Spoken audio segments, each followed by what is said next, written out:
Hello student, कैसे हैं आप। आशा करता हूँ आप सब लोग घर पर सुरक्षित और मंगलमय होंगे।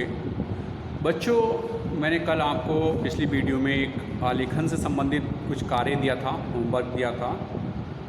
कमल पर आधारित कुछ पुष्पों के कलियों के चित्रांकन करने के लिए दिए थे। मैं थोड़ा सा आलेखन के बारे में आपको समझाना चाहता हूँ कि आखिर आलेखन है क्या। तो उसकी जानकारी भी हमें होनी आवश्यक है, उसके प्रकारों की जानकारी हमें होना आवश्यक है। तो बात करते हैं आलेखन। आलेखन की अगर परिभाषा की बात की जाए तो आलेखन को हम इस प्रकार से परिभाषित कर सकते हैं। लयबद्ध, देखिए यहाँ पर दिया हुआ भी है, लयबद्ध प्रभावमयी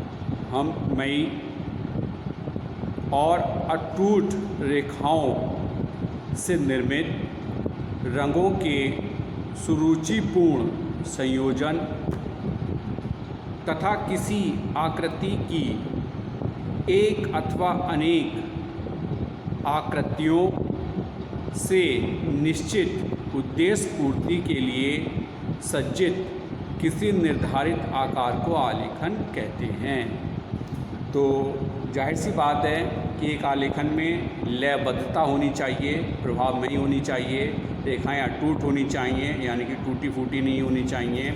रंगों का जो सुरुचिपूर्ण संयोजन होना चाहिए, जो एक क्रमबद्ध हो, उसकी आकृति, जिसकी भी आकृति को हम बना रहे हैं, उस आकृति का एक रूप या उसके अनेक रूपों को वहाँ पर अंकित करना चाहिए और जिसका उद्देश्य सज्जित करना अर्थात सुशोभित या सजाना है, ये निर्धारित होना चाहिए।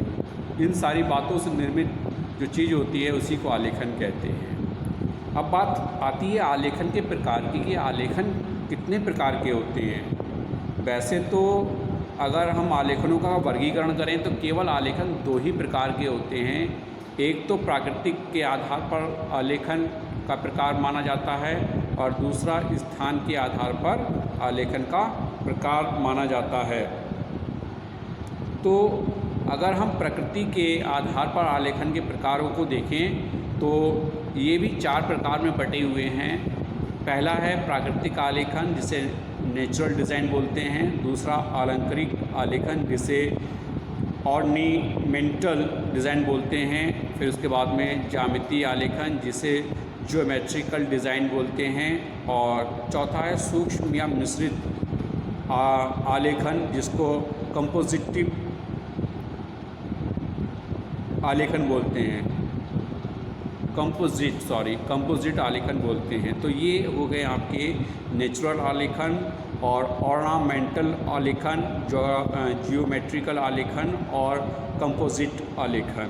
तो प्राकृतिक आलेखन की बात अगर करें तो प्राकृतिक उपादानों के संयोग से बने आलेखन प्राकृतिक आलेखन कहलाते हैं। इसमें फूल, पत्तियाँ, कलियाँ आदि को उनके प्राकृतिक रूप में बनाए रखकर तथा उनकी टहनियों को इच्छानुसार लय देकर आलेखन के कलेवर को सजाया जाता है।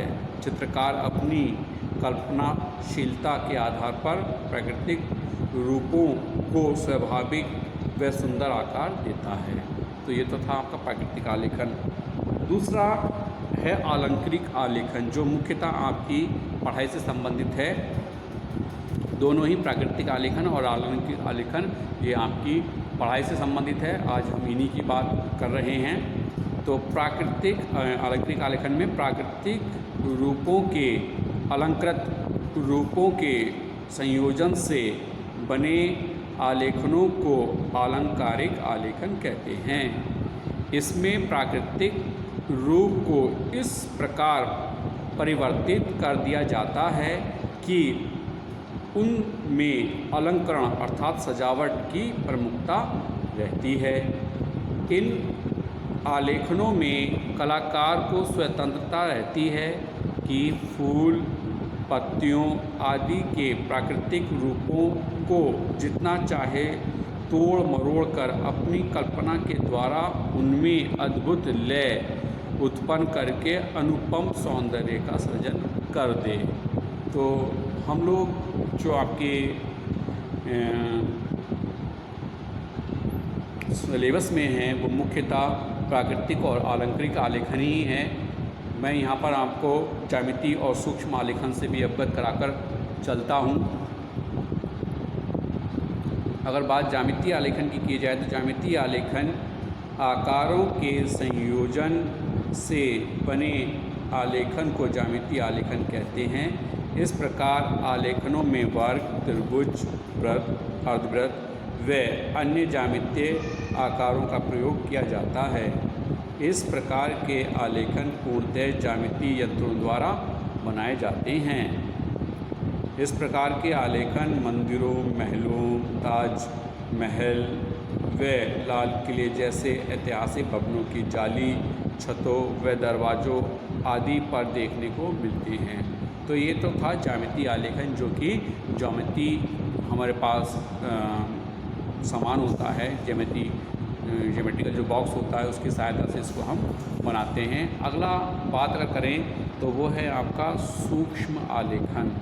सूक्ष्म आलेखन में उपयुक्त प्राकृतिक, अलंकारिक और जात्मीय तीनों प्रकार के आलेखन के सम्मिश्रण से संयोजित आलेखन सूक्ष्म आलेखन कहलाते हैं। इनमें प्रमुखता सादगी व सजावट की होती है।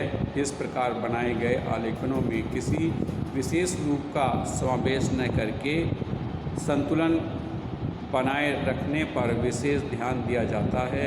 आज के युग में ऐसे आलेखन बहुत पसंद किए जाते हैं। तो ये थे आपके आलेखन, जो प्राकृतिक आधार पर आलेखन किया जाता है। तो आशा करता हूँ आपको ये समझ आया होगा बच्चों। इसमें हमने प्राकृतिक आलेखन, अलंकारिक आलेखन, ज्यामितीय आलेखन और सूक्ष्म आलेखन के विषय में पढ़ा और जाना। अब मैं आपको कुछ जो है कार्य देता हूँ। इस कार्य को आपको जो है करना है। ये कार्य है आपका, आप यहाँ पर सभी देख पा रहे होंगे कि ये जीनिया लिखा हुआ है और ये जीनिया का कली है, ये उससे थोड़ा पुष्पित है। ये नीचे का भाग है, ये ऊपर का भाग है।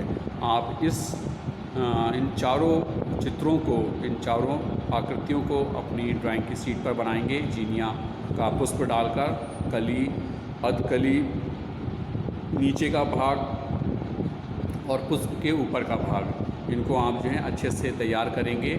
आज के वर्क में बस इतना ही, और मिलते हैं आपसे नेक्स्ट वीडियो में। जब तक के लिए हैव ए नाइस डे।